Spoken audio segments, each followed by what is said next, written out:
Hi guys, this is just a really quick demo of the video recorder capability. When you first come to the capability, you will see two UI components. Up here is where you define video tracks. And down here, this is the player component. That's where we're gonna watch the recordings afterwards.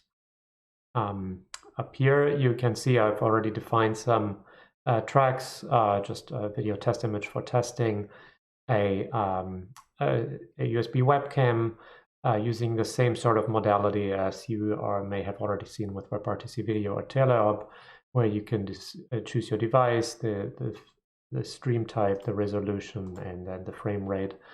And you can also define custom source pipelines. Once you enable these, they will start recording on the robot, and it's recording video segments in about 10-second increments. And those then get automatically uploaded to the cloud. And when they do, they will arrive. They will show up here in this calendar. You can see I've already done a bit of testing, and then from here you can play them back. So, for instance, I can click on the video recording for the whole day of June 3rd for the webcam, and there you can see me. It will also then move the calendar to that day, so you can see the actual times from when the recordings exist. These segments here correspond to what you see here in these segments down at the bottom. And you can like skip ahead and just watch the video as you normally would. This UI can be separately embedded, so that you can show your users or maybe your customers just the playback if you want, so that they cannot create new video tracks. Then let's talk a little bit about how this works. On the robot, I mentioned these video segments are recorded in 10-second increments. There are two switches that you can use to control the behavior. One of them is the keep property, where you can choose to keep the current videos or not. This is a number between -1 and any positive number. -1 means you don't care about this video, so don't keep it. If it's 0, you're going to keep just the current ones.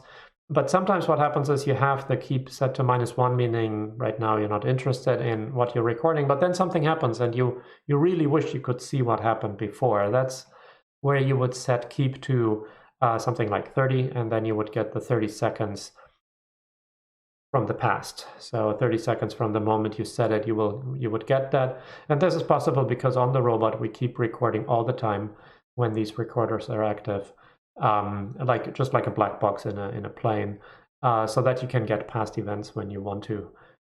These switches currently you can control through ROS topics. This is Transitive Video Recorder Keep. The second one that you can set is idle.